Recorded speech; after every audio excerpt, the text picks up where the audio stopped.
दिल्ली चुनावों से पहले राजनीतिक पारा चढ़ा हुआ है। इसी बीच अरविंद केजरीवाल ने मोहन भागवत को चिट्ठी लिखकर कुछ सवाल पूछ डाले, जिन्हें लेकर केजरीवाल अब भाजपा नेताओं के निशाने पर आ गए हैं। अंबाला में भाजपा के पूर्व मंत्री असीम गोयल ने केजरीवाल पर शब्दों के तीखे बाण छोड़े। असीम गोयल ने केजरीवाल को राजनीति की ड्रामा क्वीन करार देते हुए उन पर तीखा हमला बोला। असीम गोयल ने कहा कि अन्ना आंदोलन की राजनीतिक पैदाइश केजरीवाल ने अपने बच्चों की झूठी कसम खाने और दिल्ली की जनता को झूठ बोलने के अलावा कुछ नहीं किया। असीम गोयल ने केजरीवाल से सवाल पूछते हुए कहा कि आज तक ये दिल्ली की जनता को पीने का साफ पानी तक उपलब्ध नहीं करवा पाए। केजरीवाल जी, मुझे लगता है जिस तरह बॉलीवुड के अंदर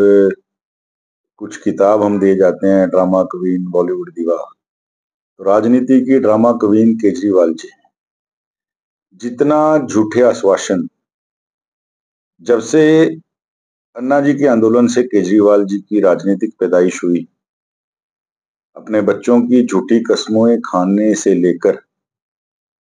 अपने धर्म इंसाफ की कस्में खाने से लेकर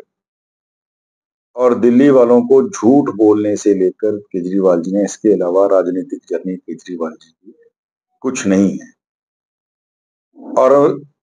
मैं एक बात समझता हूं कि पब्लिक के सेंटीमेंट से भी केजरीवाल जी खेलते हैं और इस लोकतंत्र की मर्यादा को तार तार करने के लिए झूठ बोलने का सारा, जो जिन बिंदुओं के ऊपर उन्होंने परम पूजनीय मोहन भागवत जी को चिट्ठी लिखी है, अगर वही बिंदु उनसे पूछे जाएं, जिन वोटों को कटवाने की वो बात कर रहे हैं, आप एक बार उनके मैथ को समझिए। जितने लोकसभा के चुनाव 14 के बाद से हुए हैं और उसके बाद दिल्ली के विधानसभा के चुनाव हुए हैं, कभी लोकसभा के चुनावों के समय वोटों में बढ़ोतरी नहीं हुई, लेकिन जब लोकसभा और विधानसभा के चुनाव के बीच का समय, उसमें लाखों की तादाद में केजरीवाल जी के वर्करों ने जानबूझ के फेक वोटें बनवा के बढ़ोतरी की ताकि विधानसभा में उनको फायदा मिल सके। ये मैं सवाल उनसे पूछना चाहता हूं, पूरी दिल्ली की जनता उनसे सवाल पूछना चाहती है। आप जो दिल्ली की जनता आपसे बात करती है, आपने जल माफियाओं को इतना संरक्षण दिया, आप झूठी घोषणाएं करते हैं। जो पीने का पानी, जो बेसिक जरूरत है आदमी की, आज एक जगह भी दिल्ली में सुरक्षित पीने का पानी नहीं आ रहा, स्पेशली झोपड़ी झोंपड़ियों के अंदर। आप ड्रामा करते हैं, ऊख से पानी लगाकर पी के दिखाते हैं कि मैं ऊख से पानी पी रहा हूं, और आज ये शब्द, आज के बाद यहाँ जो है स्वच्छ पानी आएगा। दिल्ली आपसे यमुना के मैले होने का कारण पूछती है। इतना प्रदूषित यमुना मैया कभी नहीं थी। और दिल्ली आपसे जितनी आपने झूठी घोषणाएं की, आज तक आपने स्कूलों के नाम के ऊपर, मोहल्ला क्लिनिक्स के नाम के ऊपर जो राजनीति की है, क्या एक भी मोहल्ला क्लिनिक में कोरोना के समय, जब इतनी बड़ी विश्व के अंदर महामारी आई, जब पूरा भारत जूझ रहा था, हर गली के अंदर स्वयंसेवकों की फौज ने, लोगों ने मिलकर अपने आप को संभाला, पूरे देश के डॉक्टर, पूरे देश का हेल्थ सिस्टम एक पैर के ऊपर खड़ा होके पूरे देश के लिए लगा हुआ था, क्या आपके मोहल्ला क्लिनिकों में एक भी कोरोना का टीका लगा? केजरीवाल जी केवल झूठ की राजनीति करते आए हैं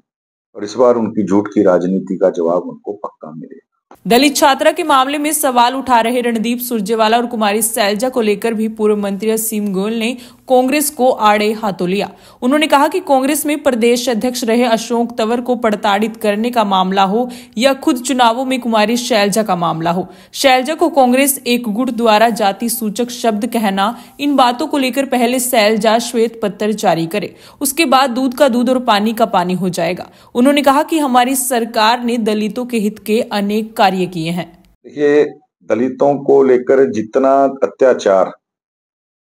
चाहे वो लारा हत्याकांड हो गोहाना के अंदर, चाहे खुद इनके प्रदेश के अध्यक्ष को प्रताड़ित करके मारने का मामला हो, अशोक तंवर जी को कांग्रेस छोड़ के चले गए थे, चाहे खुद कुमारी शैलजा जी प्रदेश अध्यक्ष बनी, उनको कभी भी अपनी टीम ना बनाकर चलने देना, आगे आना, और इस चुनाव के अंदर भी कांग्रेस के एक गुट द्वारा शैलजा जी के ऊपर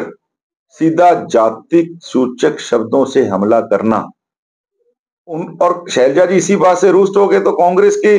एक्टिव कैंपेन में नहीं गई। और वो कैसे बीजेपी के ऊपर ये सवाल लगा सकती हैं, जो खुद 2 महीने पहले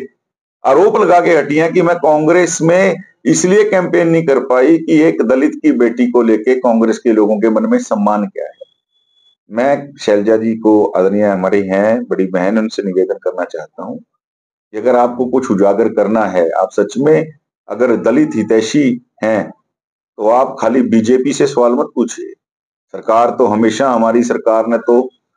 दलित साथियों के सम्मान के लिए नई नई योजनाएं बनाई, उनको आगे लाने का काम किया। बीएससी वर्ग के नाते भी जो भी मांग थी, और ये वही बीजेपी है जिसने कोविंद जी को समर्थन देके राष्ट्रपति बनवाने का, और अब आदरणीय मुर्मू जी, अनुसूचित जाति जो हमारा आदिवासी जो वर्ग है वहां से आते हैं। आप एक बार कांग्रेस की बातों के लिए भी एक श्वेत पत्र जारी कीजिए, तब जाके दूध का दूध और पानी का पानी हो।